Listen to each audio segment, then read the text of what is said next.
warahmatullahi wabarakatuh. Jumpa lagi dengan saya di channel Al-Quridola. Hari ini kita akan bahas tentang Al-Quran, memahami dan menghampirinya.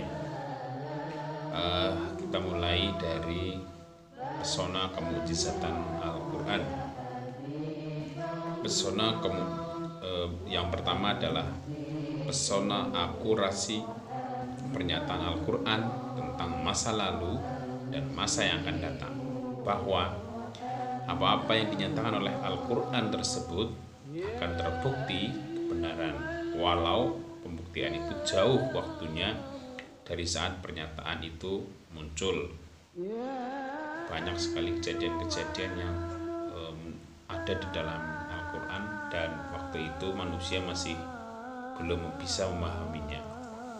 Contohnya ya, wasyamsu tajri limustaqarril laha dzalika taqdirul azizil alim, dalam surat Yasin, di mana di situ disebutkan bahwa matahari itu berjalan. Padahal waktu itu berjalan wasyamsu tajri limustaqarril laha, matahari itu berjalan di lintasannya. Pada waktu itu orang masih belum mengetahui bagaimana mungkin matahari itu berjalan,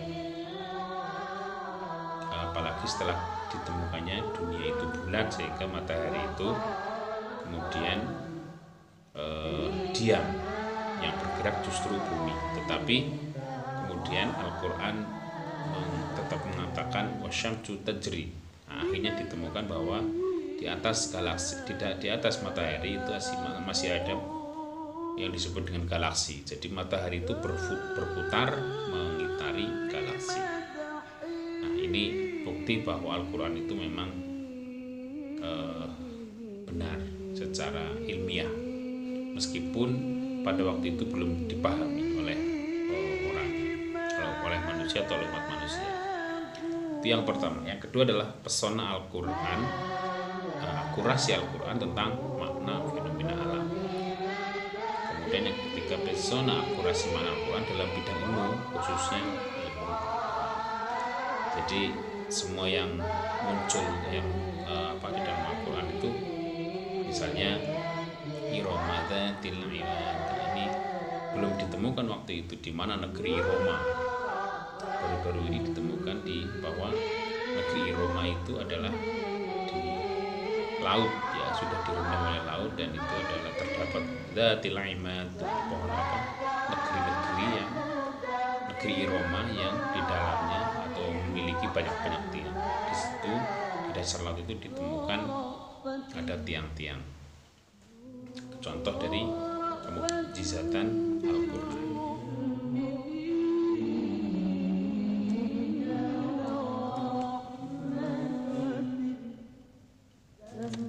Lalu kemudian yang kedua adalah fungsi dan tujuan Al-Quran. Al-Quran sebagai sebuah petunjuk.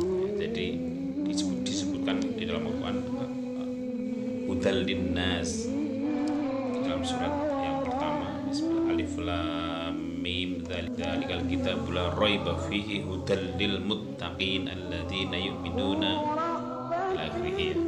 Jadi Al-Quran itu adalah hudan itu petunjuk. Al-Quran memberikan petunjuk ke arah pencapaian kebahagiaan yang hakiki, yaitu kebahagiaan di dunia dan di akhirat. Al-Quran yang kedua, Al-Quran memberikan petunjuk yang jelas untuk mencapai kebahagiaan abadi, yaitu meletakkan seluruh aspek kehidupan dalam kerangka ibadah kepada Allah Subhanahu wa Ta'ala sesuai dengan Quran surat Al-Dhariyat ayat 56. Surat Al-Dhariyat ayat 56 yang bunyinya itu adalah Bismillahirrahmanirrahim, wa ma khalaqtul jinna wal insa illa liya'budun.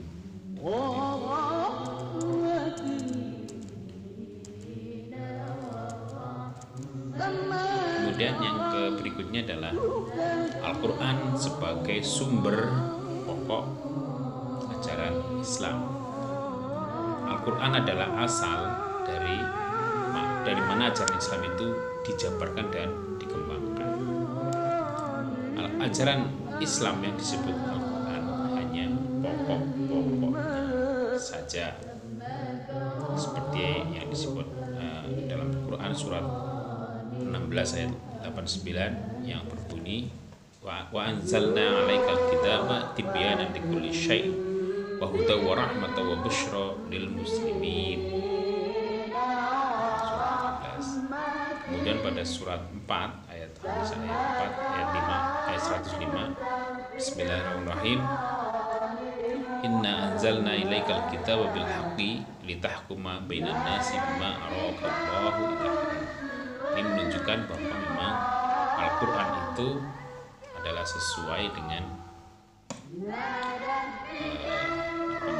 petunjuk-petunjuk yang disebutkan di dalam Al-Quran. Dan yang di Al-Quran itu hanya pokok-pokoknya saja.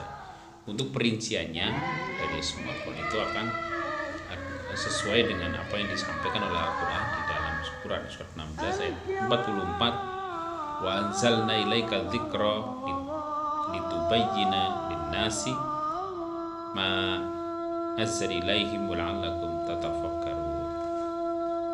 Itu yang artinya wa anzalna ilaika dzikra, dan kami turunkan kepadamu Al-Quran litubayyina linnas, untuk menjelaskan kepada manusia ma nazzala ilaikum, apa yang kita turunkan kepadamu, nuzila ilaikum wa la'allakum tatafakkarun, dan semoga kamu adalah orang-orang yang berpikir.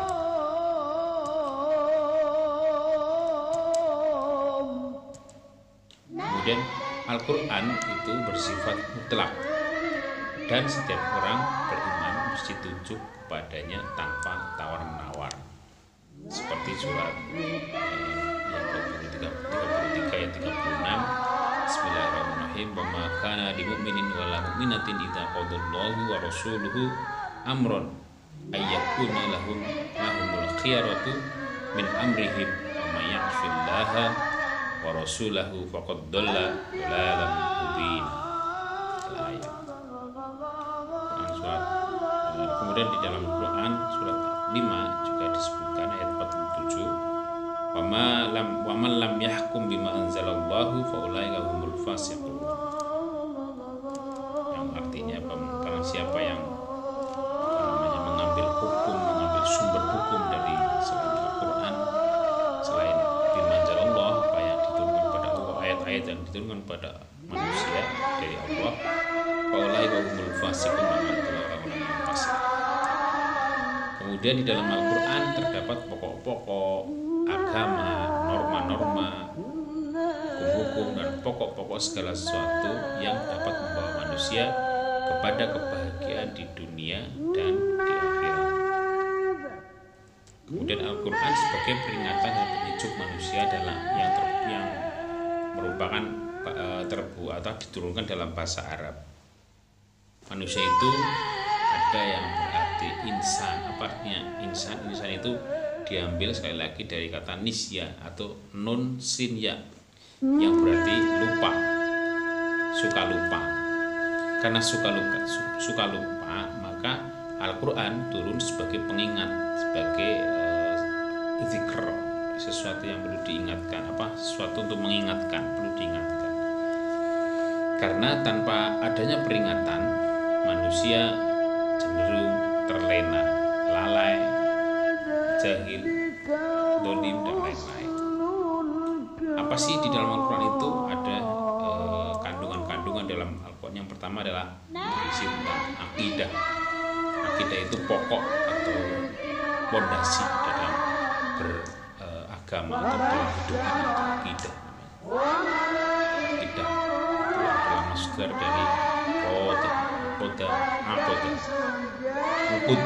Koda itu ikatan antara manusia dengan Tuhan, ikatan antara manusia dengan manusia, akidah. Kemudian yang kedua adalah ibadah. abdun diambil dari jar mad abdun yang berarti adalah hamba.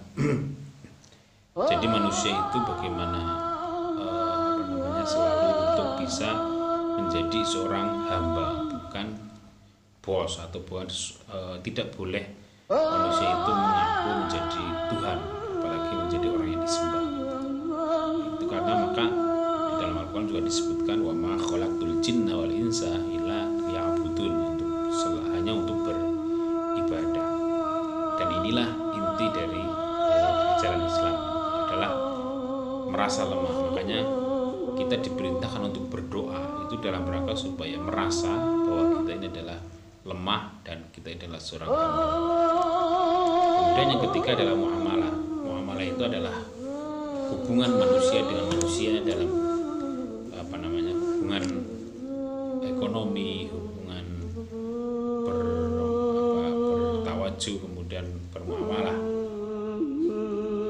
kegiatan sehari-hari, jual beli misalnya, pinjam minjam, kemudian garap menggarap sawah, muamalah konteksnya.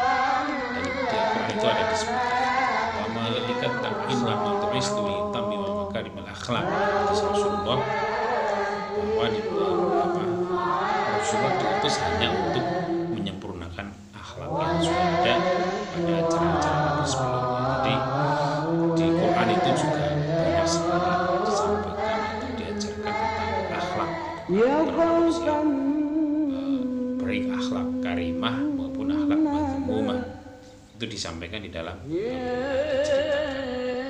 Kemudian yang ketiga, Al-Quran itu berisi tentang hukum atau tentang patokan-patokan yang harus diikuti oleh manusia, baik hukum manusia maupun hukum alam. Itu di dalam Al-Quran. Kemudian yang berikutnya adalah sejarah umat terdahulu, dan ini banyak sekali kisah-kisah yang diceritakan dalam Al-Quran, misalnya tentang kisah Bani Israel, kemudian ada kisah kaum Ad, kaum Samud, kemudian kaum Nabi Lut, kaum Nabi Ibrahim. Itu semuanya diceritakan di dalam Al-Quran. Kemudian yang ketujuh adalah dasar-dasar ilmu pengetahuan. Jadi karena ilmu pengetahuan itu selalu berkembang, maka Al-Quran itu menuliskan atau memuat tentang dasar-dasar atau pokok-pokok dari ilmu pengetahuan. Dan yang berikutnya adalah dimensi keilmuan Al-Quran.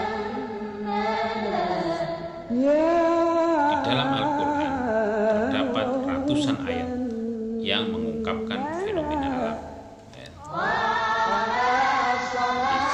Inilah yang membuktikan Al-Quran itu sangat ilmiah, itu sangat aktual untuk mengungkap tentang alam ini. Tetapi para ahli itu berbeda pandangan mengenai ayat-ayat yang terkait dengan fenomena alam itu. Yang pertama yang menyatakan bahwa Al-Quran itu memuat semua cabang ilmu pengetahuan, terutama pengetahuan alam secara letterlock, meskipun tidak dijelaskan secara rinci, tetapi hal pokok itu sudah ada di dalam. Ini yang golongan pertama yang mendukung bahwa Al-Quran itu memuat semua cabang.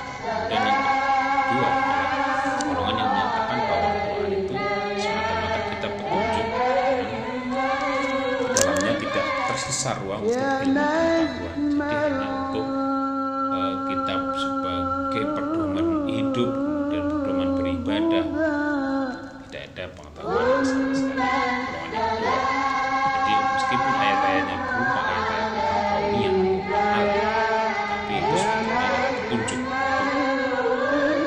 manusia beribadah. Kemudian yang berikutnya adalah bagaimana mengakrabi Al-Quran. Yang pertama, ada empat hal untuk mengakrabi Al-Quran. Yang pertama, kita harus memantapkan keimanan, karena kalau kita tidak akrab, tidak beriman, untuk apa mengakrabi Al-Quran? Ada orang yang hafal Quran, tetapi dalam tujuannya bukan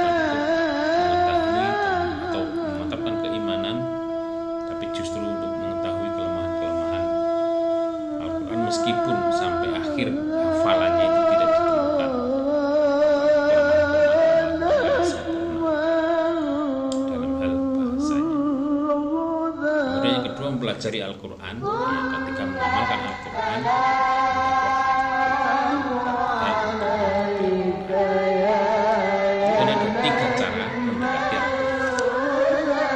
sebagai seorang yang cinta kepada Al-Quran atau mengambil hukum dari Al-Quran, tidak boleh sembarangan untuk menjadikan Quran sebagai hujah. Yang pertama, kita harus mengetahui kondisi pada saat turunnya Al-Quran dengan mengetahui asbabun nuzul setiap tarikh, setiap ayat. Asbabun nuzul ini menceritakan konteks pada saat ayat itu diturunkan. Jadi dengan mengetahui asbabun nuzul, maka kita akan mengetahui maksud syar'i, apa sih yang dimaksud dengan apa yang diinginkan dengan Al-Quran. Kita harus menguasai juga tentang tarikh tasyri', kemudian ada juga tentang sirah nabawiyah, cara yang pertama atau supaya Al-Quran itu benar-benar sesuai dengan apa yang inginkan, tidak asal letter luck diterjemahkan. Itu tidak boleh, malah kita hanya mengandalkan kepada terjemahan Al-Quran tanpa mengetahui asbabun nuzulnya. Kemudian yang kedua, kita harus mengetahui kondisi yang diajarkan oleh Al-Quran dengan mengetahui maqasid syar'i, ilmu yang bisa kembangkan untuk mengetahui maqasid syar'i adalah tentu saja ilmu tafsir dan ilmu hadis. Dan tafsirnya komprehensif, tidak hanya satu jenis tafsir tapi beberapa, supaya benar-benar kita tahu maqasid syar'i setiap ayat. Kemudian yang ketiga, selain kedua hal di atas, kita juga harus menguasai struktur bahasa Arab atau gramatikal atau nahwu shoroh pada romantiknya, karena Al-Quran itu dikemas atau dibuat atau diturunkan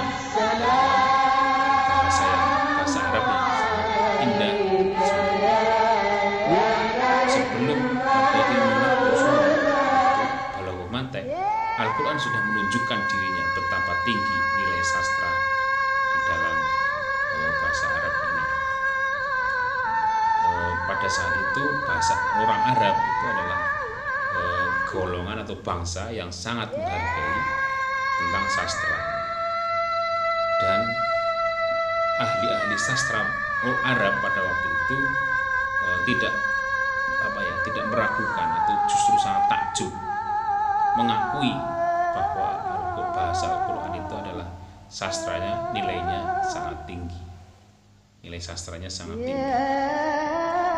Balaghah, kalau balaghah itu sastra. Kemudian logis, mantik itu logis. Al-Quran itu sangat logis. Jadi gramatikal itu ya nahwu shoroh ini kalimat alam.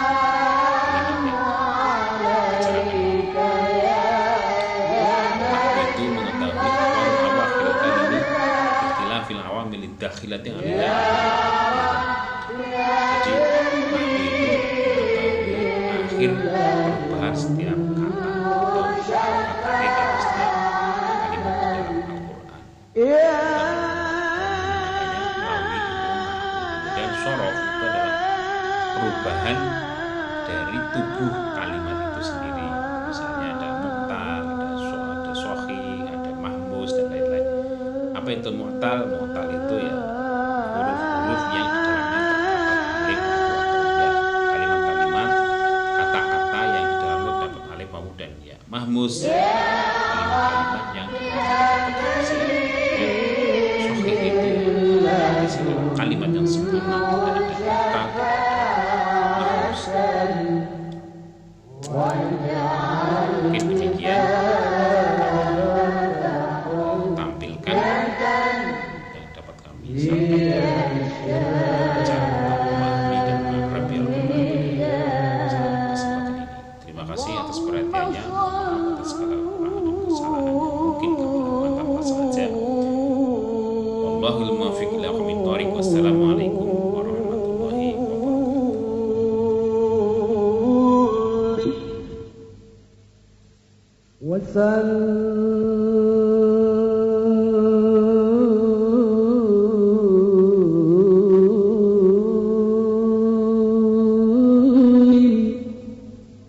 وبارك